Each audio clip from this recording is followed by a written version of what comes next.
কোনো সরকারের প্রথম প্রায়োরিটি হওয়া উচিত শিক্ষা, স্বাস্থ্য, সোশ্যাল সিকিউরিটি, খাদ্য, বাসস্থান। তো এগুলোর মধ্যে আমরা বিগত 15 বছরের মধ্যে প্রায়োরিটি আমি নিজে পেয়েছি, আমি জানি না। আমি শিক্ষাক্ষেত্রে আমি গভর্নমেন্ট কলেজে পড়েছি, সেটা আমার নিজের যোগ্যতায় পেয়েছি, সেখানে টাকা লাগেনি। কিন্তু পরবর্তীকালে যখন হায়ার এডুকেশন আরো গেলাম আমি টেকনিক্যাল এডুকেশনে, সেখানে টাকার খেলা, র্যাঙ্ক করেনি কিন্তু চান্স পেয়ে গেছে, টাকার খেলা সব জায়গায়। এই যে চক্রান্তটা চলছে এইভাবে এই রাজ্যটাতে, আমরা চাই যে শিক্ষাটাকে আর স্বাস্থ্যটাকে অত্যন্ত প্রায়োরিটি দেওয়া হোক। আমি এমনও দেখেছি, একটা সাক্ষাৎকারে, আমি নাম বলছি না, কোনো এক নেতা নেত্রীকে তারই এক বিধায়ক প্রশ্ন করেছেন যে ম্যাডাম আমার বেড দরকার, সে বলেছেন না অত বেড দিয়ে কি হবে, আমার না থাকলে কি করব। কিন্তু অন্য কোনো খাতে, অন্য কোনো ভোট ব্যাংকে সে তখন হাজার হাজার কোটি টাকা সে দান করে দিয়েছে। তার এবার শিক্ষা স্বাস্থ্য কম্প্রোমাইজ হয়ে গেছে, এটাকে আমরা মেনে নিতে পারছি না, কোনোভাবে মেনে নিচ্ছি না। আমরা চাইছি একটা এমন গভর্নমেন্ট আসুক যে গভর্নমেন্ট স্টেবল হবে এবং খুব নিরপেক্ষ হবে। কোনো রং রাজনীতি, ফুলের রং, ধর্মের রং, আমি ধর্মকেও মানছি না, আমি কোনো গায়ের রঙকেও মানছি না, বা কোনো তপশিলি বা SC ST বা জেনারেলও মানছি না। আমি চাই প্রত্যেককে সমানভাবে দেখে সবাইকে উন্নতির পথে নিয়ে চলুক। মিনিমাম সোশ্যাল সিকিউরিটি দেওয়া হোক। সোশ্যাল সিকিউরিটি কি শুধু মানে অনেক কিছু থাকে, এগুলো মিনিমামটা দেওয়া হোক। আর চাকরি ক্ষেত্রে মিনিমাম ওয়েজেস চালু করা হোক।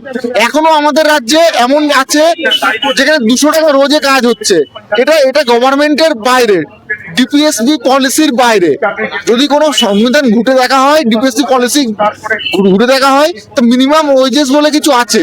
সে ওয়েজেসকে রাজ্য সরকার বলুন, কেন্দ্র সরকার বলুন, কোন জায়গায় কোনো বড় প্ল্যান্টে বলুন, টাটা মাহিন্দ্রার যে প্ল্যান্ট যেখানে ক্যাজুয়াল ভাবে নিচ্ছে, সেখানে দেওয়া হচ্ছে না। এইভাবে প্রত্যেকটা ছেলে মার খাচ্ছে। আমি বাজেট বলে মনে করি না। ওটা কিসের বাজেট হলো, কিসের বেকার ভাতা? আজকে আমি মুখ্যমন্ত্রীকে বলবো, ওনার যদি কোনো মেয়ে থাকতো, উনি আমার সঙ্গে বিয়ে দিত 1500 টাকা বেকার ভাতা নিয়ে, আমাকে বিয়ে দিক।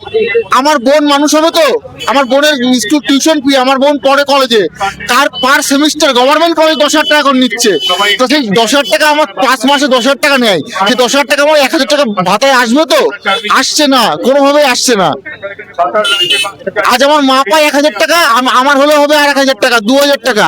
এই 2,000 টাকায় আমরা, আমার বাবা মা, আমি, বোন সবাই মিলে খেয়ে পরে শিক্ষা স্বাস্থ্য সব চলে যাবে তো? চলবে না।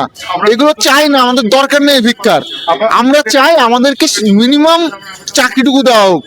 আর যাদের ক্যাজুয়াল ভাবে নেওয়া হচ্ছে, তাদের ক্যাজুয়াল ভাবে না নিয়ে তাদেরকে মিনিমাম স্যালারি দিয়ে পার্মানেন্ট করা হোক। আমার নাম জীবন চাকি, আমার স্থানীয়, আমি বাসিন্দা হচ্ছে দত্তপুলিয়া। বেকার ভাতা চাই না, আমরা চাই চাকরি হোক আমাদের এখানে। বেকার ভাতা দিয়ে কি হবে? মাসে 1500 টাকা করে বলছে দেবে, কিন্তু সেটা দিয়ে তো আমাদের চলবে না। 1500 টাকাতে একটা সংসার চলে না। এখানে যদি আমাদের একটা চাকরি হয়, 10,000 টাকা কোনো ছেলেমেয়ের মায়না হয়, সেটা দিয়ে একটা সংসার চলবে। তার জন্য বলছি 1500 টাকাতে কিচ্ছু হবে না। চাই আমাদের চাকরি চাই। আমার নাম বাবুল সরকার, আর বাড়ি বিনগর। নমস্কার, আপনারা এখন দেখছেন আরবেন লাইভ 24 নিউজ চ্যানেল। এই মুহূর্তে রয়েছে আমরা রানাঘাট জিআরপি গেটে। আজকে বিজেপি পক্ষ থেকে কি কর্মসূচি আছে সে বিষয়ে আমরা কথা বলে জেনে নেবো। আমরা আজকে এখানে চাকরির দাবিতে, যোগ্যতা অনুসারে যুবক যুবতীদের চাকরির দাবিতে আমরা রাজ্যের মুখ্যমন্ত্রী মমতা বন্দ্যোপাধ্যায়কে আমরা গণহারে চিঠি লেখা কর্মসূচি আমরা এখানে নিয়েছি। মূলত আমাদের দাবি একটাই, ভাতা অনেক হলো, 15 বছরে আমরা অনেক রকমের ভাতা দেখলাম, এবারে অন্তত চাকরি হোক। তাই যদি আপনি চাকরি দিতে পারেন তাহলে চাকরি দিন, নালে ইস্তফা দিন। অর্থাৎ টার্মিনেশন লেটার, মুখ্যমন্ত্রী টার্মিনেশন লেটারে আমরা সই করাচ্ছি। বাংলার প্রত্যেকটা বাজারে, প্রত্যেকটা গঞ্জ এলাকায়, পাড়ায় পাড়ায় সমস্ত যুবক যুবতী যারা নিজের যোগ্যতাকে বিশ্বাস করেন, ভরসা করেন, তাদের কাছে আমরা এই মুখ্যমন্ত্রীর টার্মিনেশন লেটার আমরা লেখাচ্ছি। তারা পরিষ্কারভাবে বলছেন অনেক ভনিতা হয়েছে, আমরা স্পষ্ট ভাষায় দাবি আমাদের একটাই, হয় চাকরি দাও নালে পদত্যাগ করো।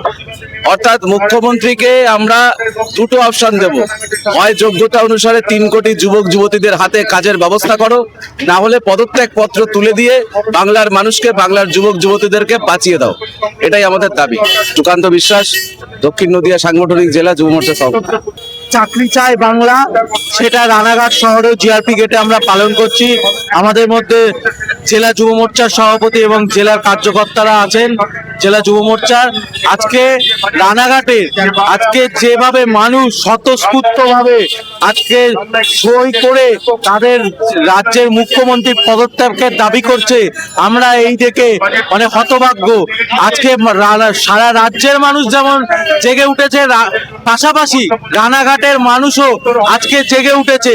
আজকে প্রত্যেকটা রানাঘাটের শিক্ষিত সমাজ, যুব সমাজ আজকে মানে উদ্দেশিত হয়ে আজকে এসে সই করে মমতা বন্দ্যোপাধ্যায়ের পদত্যাগের দাবি করছে। আজকে সারা রাজ্যেই দেখতে পাচ্ছি।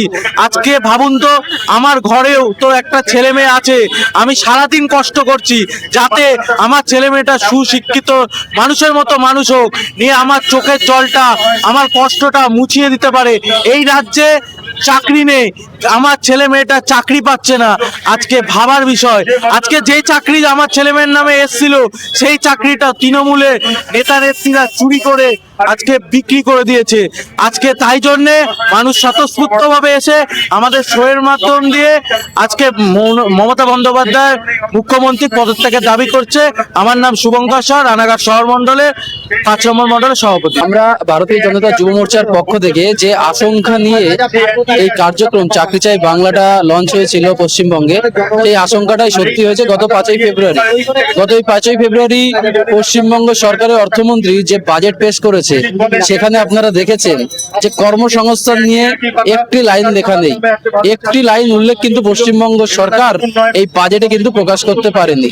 কিন্তু আমরা দেখতে পারছি যে লক্ষ্মীর ভান্ডারে ভাতা বাড়ানো হয়েছে। আমরা যারা গ্রাজুয়েশন কমপ্লিট করে, মাস্টার্স ডিগ্রি কমপ্লিট করে, পিএইচডি কমপ্লিট করে বসে রয়েছি, আমাদের চাকরির কোনো সন্ধান রাজ্য সরকার দিতে পারেনি। আমাদেরকে মাসে মাসে ভাতা দেওয়ার একটা পরিকল্পনা চলছে এবং বাংলার কিছু মিডিয়া তারা মোটামুটি যে একটা দেখাচ্ছে লক্ষ্মীর ভান্ডার উঁচিয়ে সবুজ আবির মাখিয়ে যেটা দেখাচ্ছে, সেটা বাংলার রূপ নয়। বাংলার আসল রূপ আপনি দেখুন এখানে।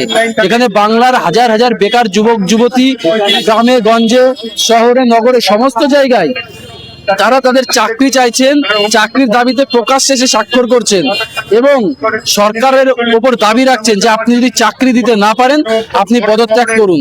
এই বাংলার বেকার যুবক যুবতী যাদের আর্তনাদ, কর্মসংস্থানের দাবিতে হাহাকার, সেই হাহাকারের বার্তা নিয়ে ভারতীয় জনতা যুব মোর্চা একমাত্র যুব সংগঠন যারা আগামী দিনে মুখ্যমন্ত্রী মমতা বন্দ্যোপাধ্যায়কে 14 তলা থেকে নামাবে, সেই সংকল্প নিয়ে আমাদের এই সফল একটি কার্যক্রম আজকে রানাঘাট জিআরপি অনুষ্ঠিত হচ্ছে।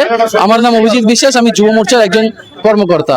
চাকরি চাই, চাকরি চাই, চাকরি চাই, চাকরি চাই, চাকরি চাই, চাকরি চাই, চাকরি চাই, চাকরি চাই, ভাতা নাই, চাকরি চাই, চাকরি চাই, চাকরি চাই।